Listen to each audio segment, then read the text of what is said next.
When I was in high school, my mom asked me to order a pizza for the family on a Friday night. I looked up the phone number in the phone book and promptly handed the phone to my older brother to place the call. I was too shy to talk to a stranger.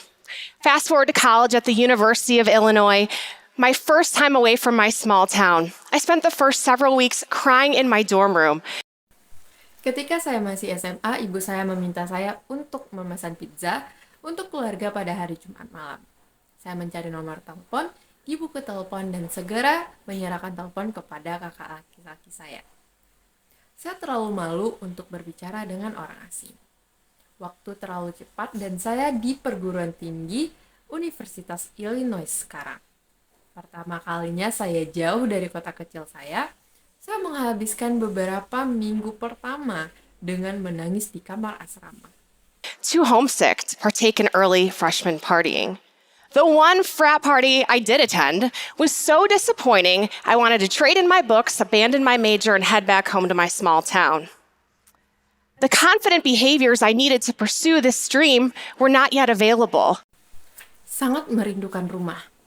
Untuk ikut serta dalam pesta mahasiswa baru, satu-satunya pesta perkumpulan yang saya hadiri sangat mengecewakan, sehingga saya ingin menukar buku-buku saya, meninggalkan jurusan saya, dan pulang ke kota kecil yang saya miliki.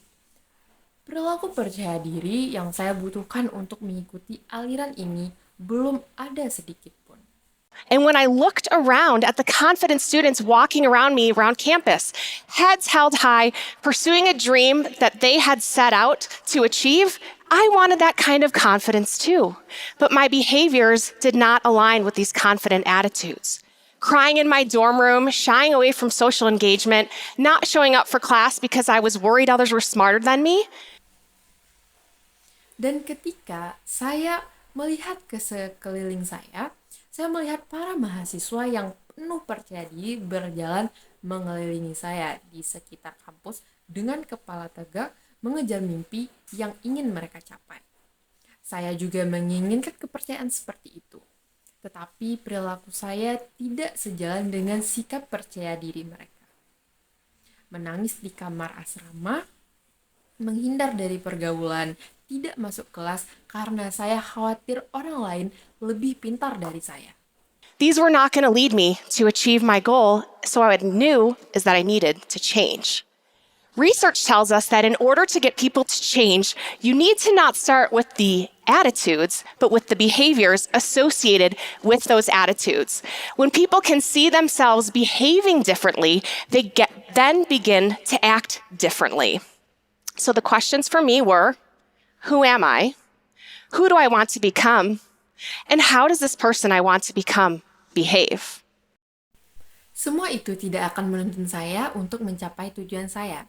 Jadi saya tahu bahwa saya harus berubah. Penelitian mengatakan bahwa untuk membuat seseorang berubah, Anda tidak perlu memulainya dengan sikap, tetapi dengan berperilaku yang terkait dengan sikap tersebut. Ketika seseorang dapat melihat diri mereka berperilaku berbeda, mereka akan mulai bertindak secara berbeda. Jadi pertanyaan bagi saya adalah, siapa saya? Ingin menjadi seperti apa saya? Dan bagaimana saya menjadi orang yang akan berperilaku di masa depan? The answers were that I wanted a successful career, one that meant something, allowed me to contribute. And for me, that was defined as a career as a sports executive. In order to achieve this goal, I needed to begin to act more confidently. And I did. Because 13 years later, I became the first female general manager of a AAA baseball team in nearly 20 years. Thank you.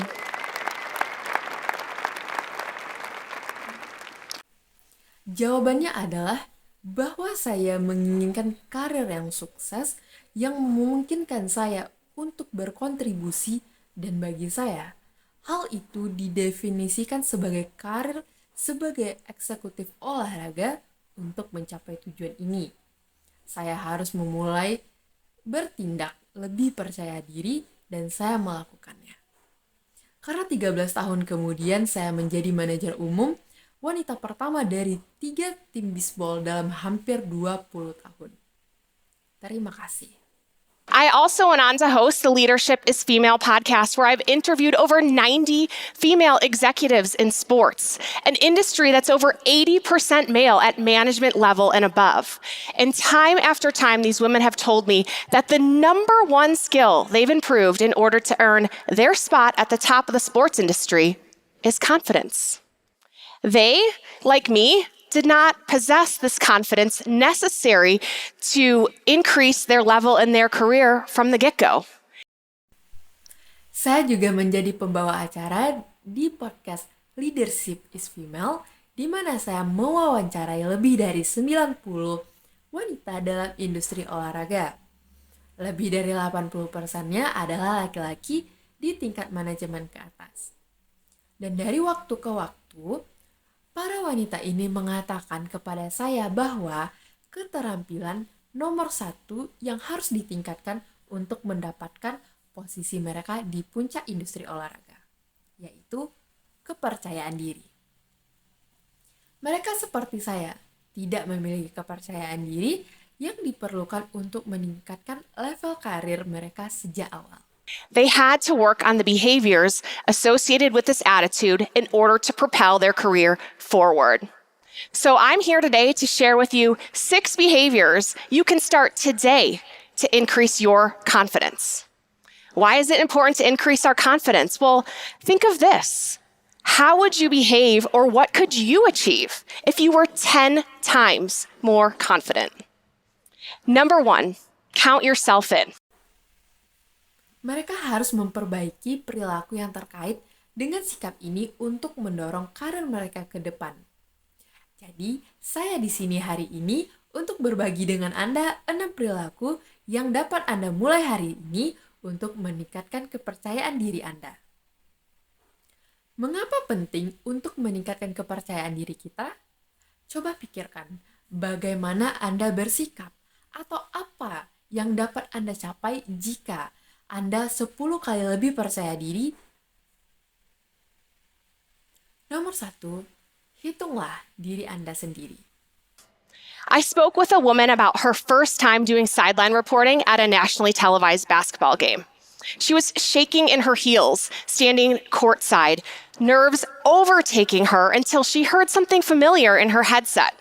We'll be on in 5, and 3, 2, 1, you're live. And she performed with excellence, the nerves melting away.